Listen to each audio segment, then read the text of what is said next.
One of the greatest lineage of teachers starts with Socrates. He was a brilliant philosopher with knowledge par excellence. His student was Plato, an epitome of philosophy and knowledge.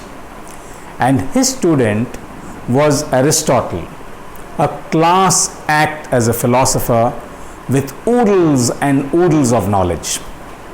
He had another student who was also a very, very great person, but not known for his philosophy nor for his knowledge. He was known for his skills. At a very young age of 20, he ascended the throne after the death of his father and set off on a conquest that would get him build for him an empire which stretched all the way from Greece to northwestern India. Yes, he was Alexander the Great, even today known as one of the greatest generals to have walked on earth. Highly regarded as a tactician and a strategist, Alexander the Great, a very skilled person.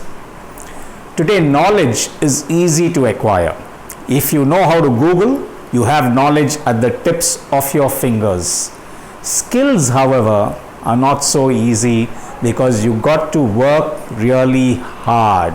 You got to put in hours and hours and days and years of practice and experience before you become highly skilled.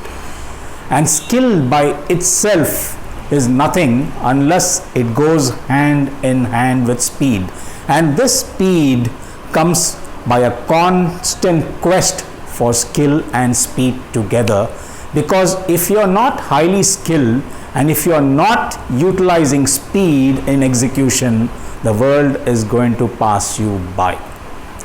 When I think of skill and speed together, what flashes in my mind immediately is F1 car racing. And it is not the celebrity driver nor the super fast cars that come into my mind, but it is the pit stop.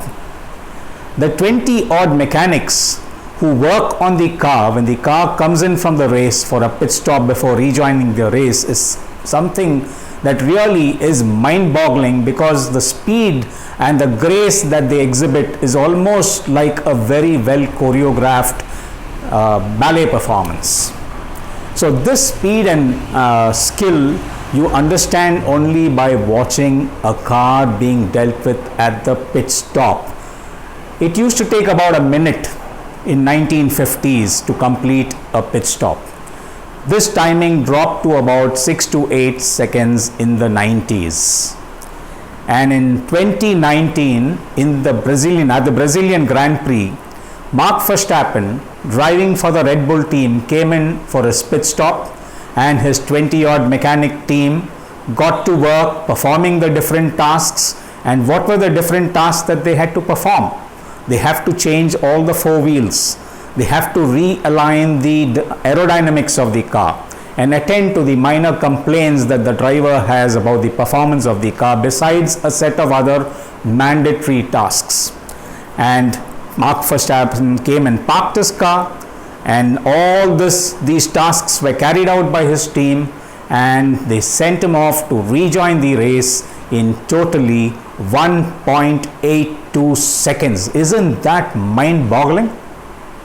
Nowadays, on an average, almost every team takes about 3 to 4 seconds to perform all these tasks at the pit stop. So when we talk about our quest for speed, we have to be very careful that we do not compromise on safety. Speed and rigor have to go hand in hand. Rigor means taking care of safety.